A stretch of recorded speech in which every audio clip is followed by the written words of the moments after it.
Structural family theory. Before I begin this video, as a disclaimer, I have a mild stutter, so there are going to be times where I do have to pause to get my words out because I stutter. So I hope this does not. So I hope this does not distract from my video a lot. Thank you. Structural family theory. Um, Structural family theory is popular and useful for working with families who are experiencing problems. It's specifically used for interventions, though the theory is not rich. I guess theoretically, is rich in interventions. The theory was developed by Salvador Minchin um, in the mid 1960s, and it was developed for families who were experiencing multiple problems in the family structure, such as poverty, mental health, single parenthood, and violence. Um, um, the theory touches on the ways how the on the family as a system interacts. Um, there are some major concepts to the structural family theory, and these major concepts includes executive authority, which is a person or persons who assume a position for primary decision making power. In large families, the executive power can be both the mother or the father in the households. In other larger family, it could include a grandparent, a great great grandparent, or or an aunt or an uncle.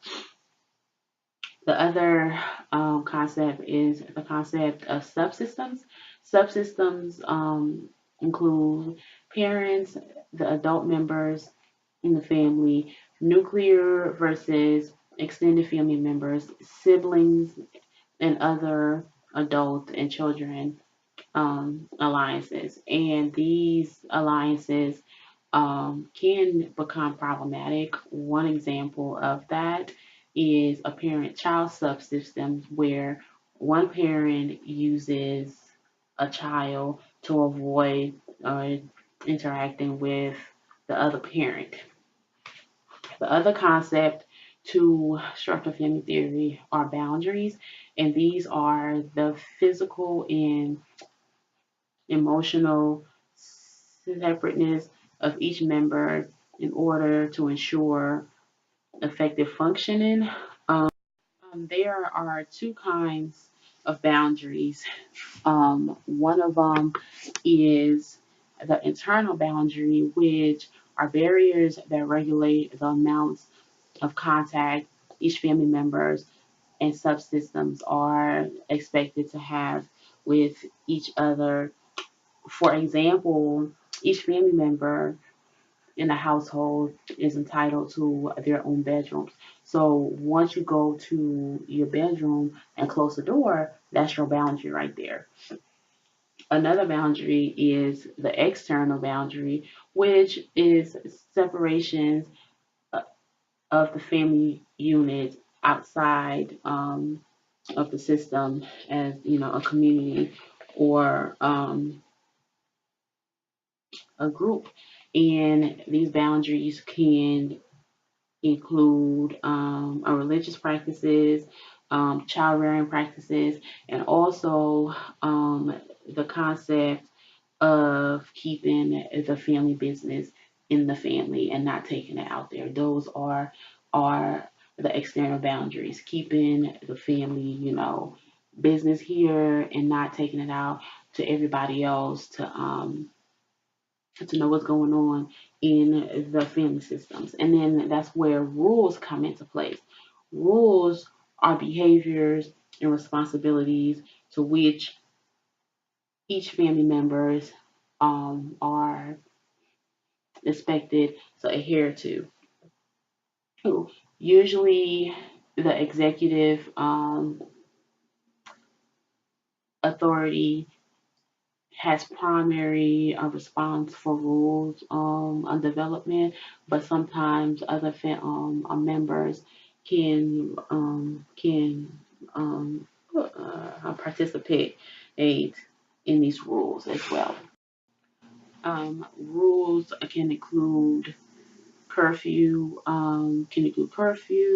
can include household chores. It can include when to do your homework, when to watch TV, when to not watch TV, who's going to vacuum, who's going to do laundry this day or that day. Is it is up to the executive power to come up with these rules. Another one is roles. Roles are how the members of the family function within the system. Um, each family member has several roles, and um, each family members have several roles, and these roles can either be assumed or assigned. Assigned roles are roles such as the breadwinner, um, um, um, the the caregiver, the housekeeper, and the assumed roles are those of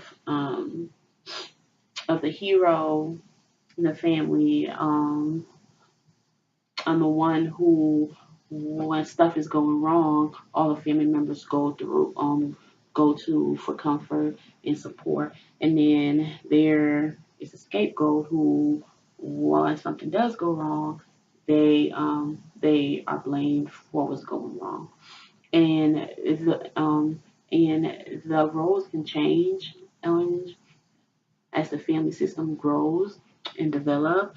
Um, the mom might be, on the breadwinner, while dad is the housekeeper and caregiver. But then the roles can reverse, where dad's the breadwinner and mom is the caregiver and the household, keeper and stuff. And then there are alliances. Alliances are two family members or subsystems who interact with each other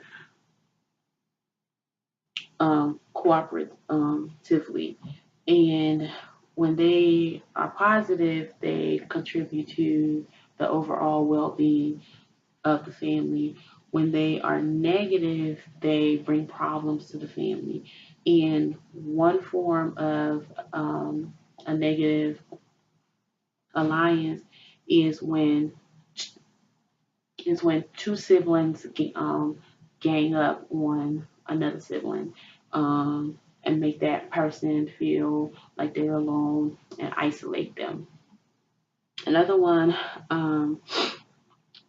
another concept for the structural family theory are triangles, and triangles are two family members who turn their attention to a third member for a relief and support when they're in conflict with each other. For example, a mom and dad might be feuding and they drag in their child um, for comfort and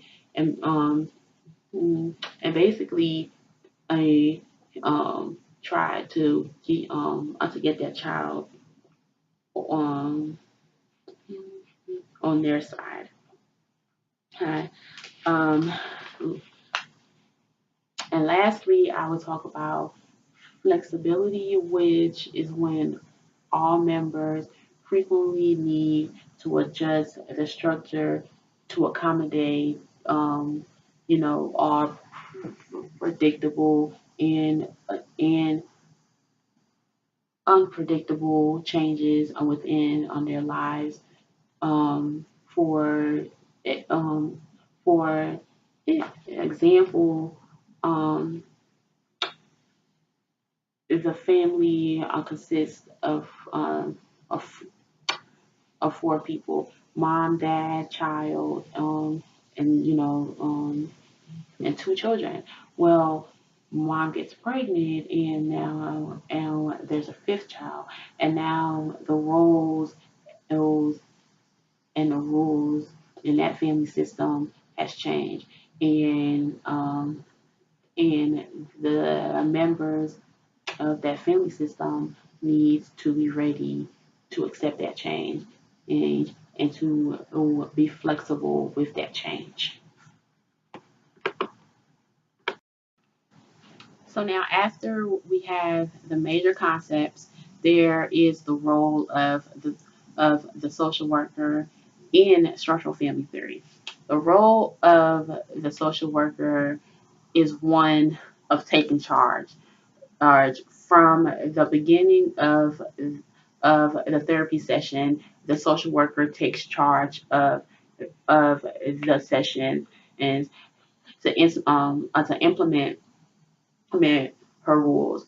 And some of the rules might include communication, and meaning let one person speak while everybody else listens, and then and once you're called on, you can I can put in your input.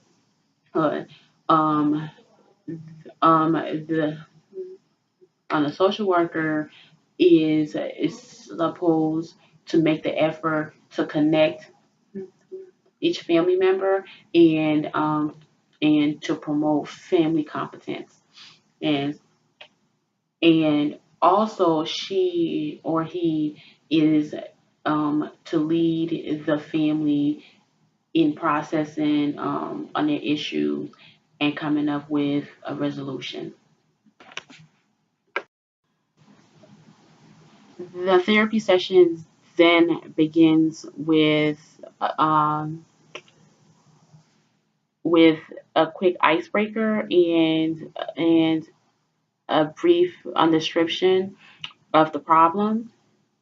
Um, the the social worker does not go into the history of the problem, but just what the presenting problem is and how they can solve that problem right now.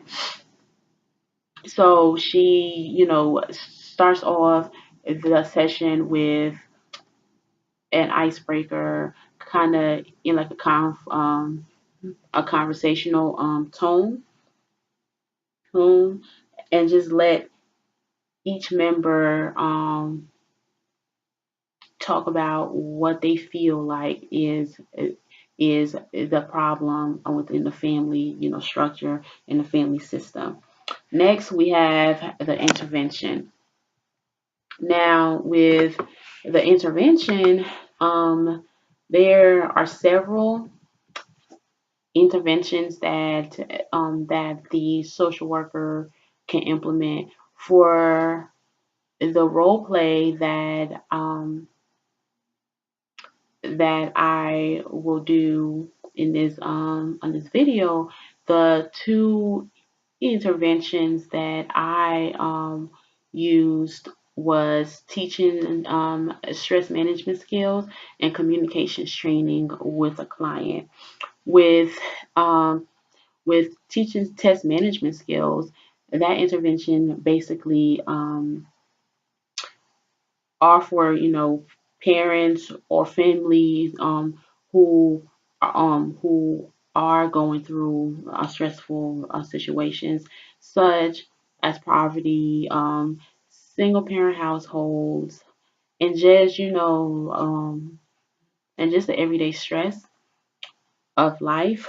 Um, with that, right, the social worker can teach the client to pick out at least one or two things that they like to do, and to implement that with their weekly or their monthly um,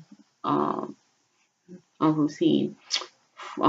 For example, my client is a 32-year-old single mother of two who is stressed out because she works two jobs, but she's still not making a lot of money, and so she takes her anger out on her kids. Kids, and in that instance, I I told her, or I asked her to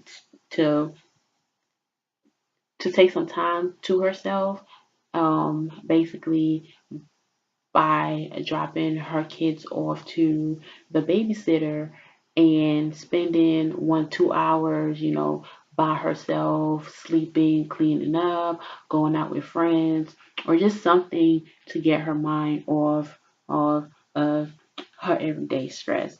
The other one I used was a communications skills training, which I, I basically taught her how to calm down and to talk to her kids calmly, as to not agitate them more with her yelling or her screaming. So I helped her to work through that process on how to talk to them, and how to calmly talk to them so that she can get her point across without it coming off as her yelling or screaming at them.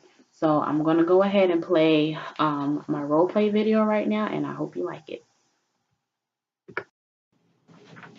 Hi, Miss Thompson. How are you doing? I'm doing. How are you? I'm fine. My name is Miss Lewis. I was speaking with your caseworker from the SNAP office, and she said that you could possibly utilize my services. So just came, to speak with you. Can you give me a brief kind of a description of what the problem is?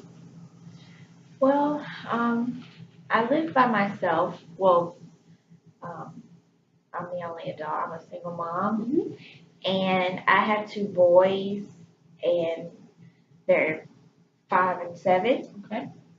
So it gets kind of hectic around the house sometimes.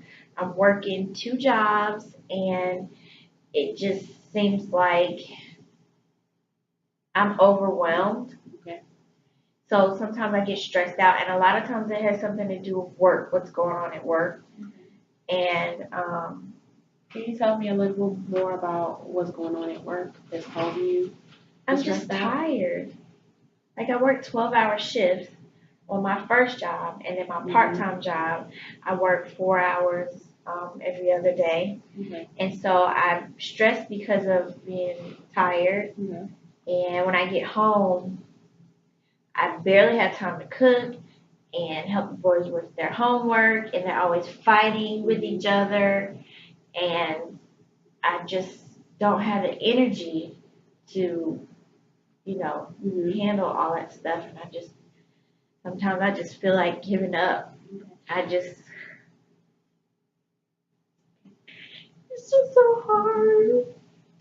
Do you have any family in the No, area? no, I moved here with my boyfriend at the time, my son's father, and he was military. And so we were supposed to get married, but that didn't happen. And then um, he got sent to another duty station. So it's just me here. My family's back in Detroit, and I don't even have the means to move back up there with them, and I don't want them to look at me like I'm a failure. Okay. Is he helping you financially somehow with the kids? No, Have you thought about putting him on some kind of child support to I've help you tried. out? I've tried, but he has a lawyer that he paid for, that he has money to pay for, Mhm. and I'm not getting. The lawyer keeps pushing it back, and I'm not getting anywhere. Meanwhile, I have to work these jobs to take care of them. Mhm. Are you close with your family back home in Detroit? I'm close with my dad, my mother. We don't see eye to eye a lot of times, so I don't really talk to her as much. I try to avoid talking to her because I feel like I'm getting lectured. Okay. Okay, so when you do go to work, who do your boys be with? Well, my neighbor, she's an older lady. She keeps them when they get out of school. She gets them off the bus, and she keeps them until I get off work in the evening. And she feeds them. Um, you know, when I'm not there to Okay. pick them up. Is that helping a little bit with the stress by her helping you out, feeding them?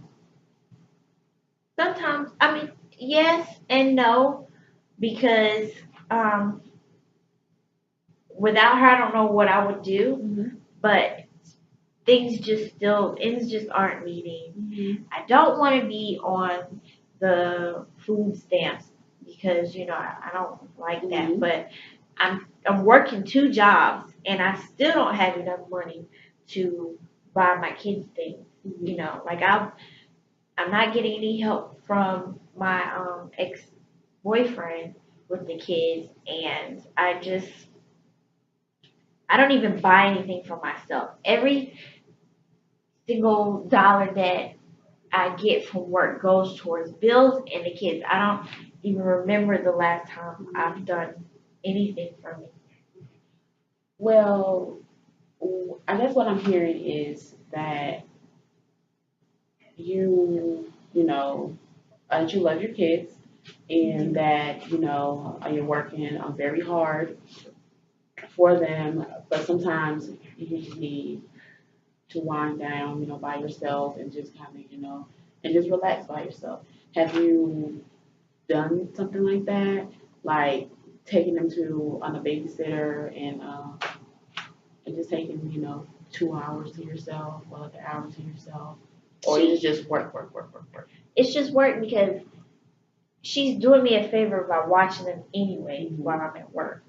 I have no time to myself. I can't even shit by myself without somebody coming in the damn bathroom Mm-hmm. to try to talk to me or, you know, Mm-hmm. they need something. I have no time to myself. And when I put them to bed, I try to put them to bed early. Mm-hmm. When I put them to bed, I'm exhausted, so I'm falling asleep too. There's no time for me to do anything. Okay. So what the caseworker, said that she noticed was you tend to yell at them a lot and tend to raise your voice a lot to get them in line. Is that something that you do often?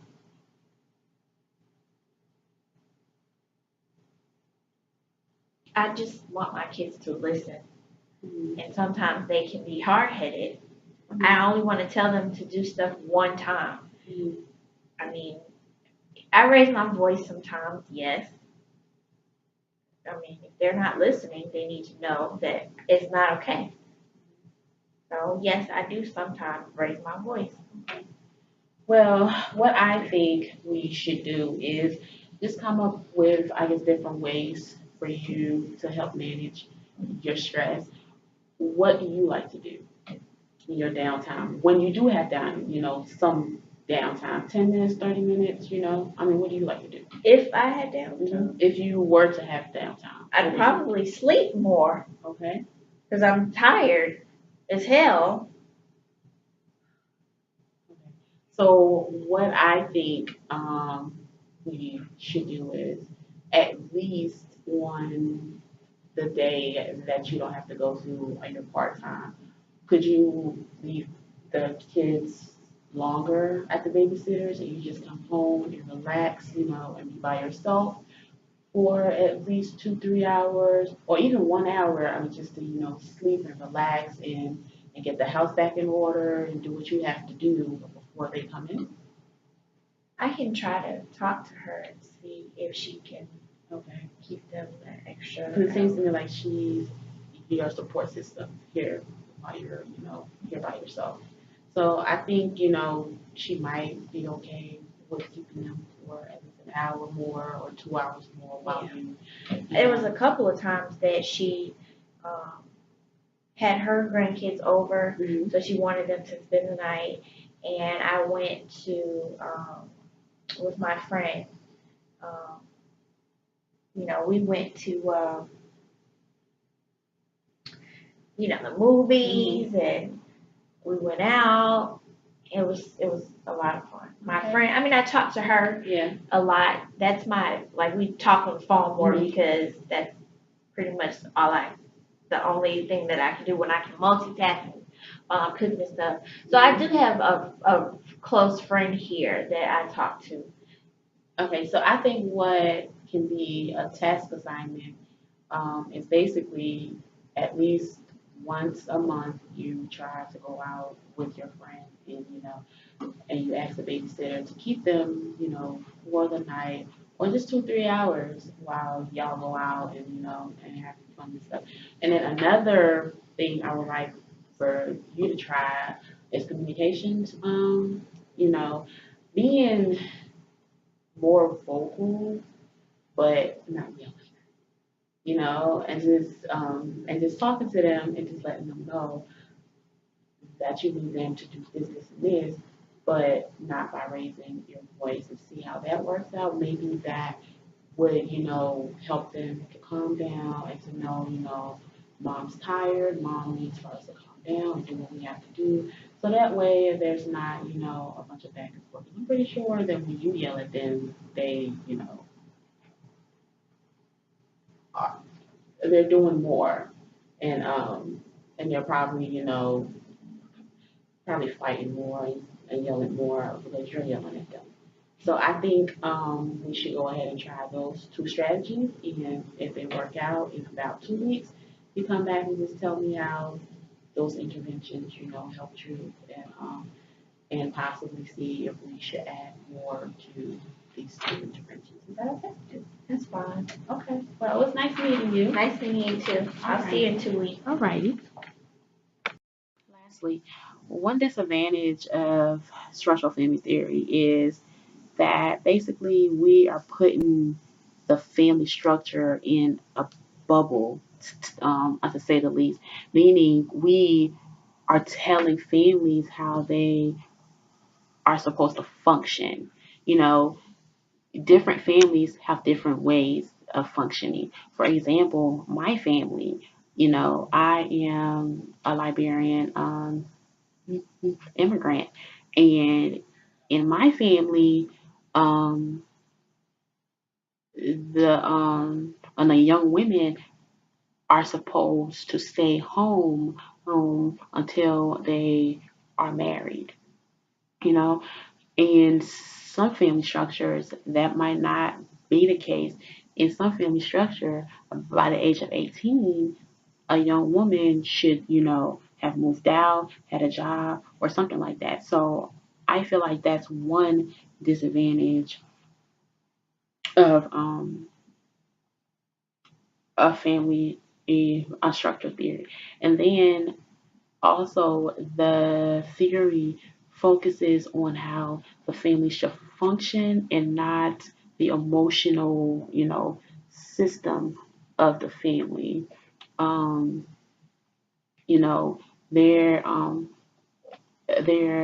might be conflict in a family because of something somebody has said and to hurt somebody else's feelings or to make somebody feel some kind of way. But the social worker is only focusing on the conflict and how to resolve the conflict. So I feel like that's one. I feel like that is another disadvantage. Um, lastly, my my role play video. Um, I feel like I could have gone in more depth with my video. I feel like I could have asked the client more questions about her family system. Possibly I could have implemented a genogram in my role play for the client to show me, why she's not communicating with her mom and why she's closer with her dad as compared to her mom. I could have also let her know that she needs to explore more options with possibly getting some kind of financial assistance for her son from her son's father, especially with him being in the army. Um, and I also feel like throughout my video, I know the concept and I know the theory. It's just that my speech impediment kind of got the best of me. So, but I hope you like my video. Thank you. The last major concept I would like to talk about is communication, which is the family unit must be able to have direct, concrete um, communications with each other without um, interruption and with constantly observing rules for for who's talking. For example, during a family meeting or family therapy, one family member should be talking while the others are listening. So that's one form of of effective family communication.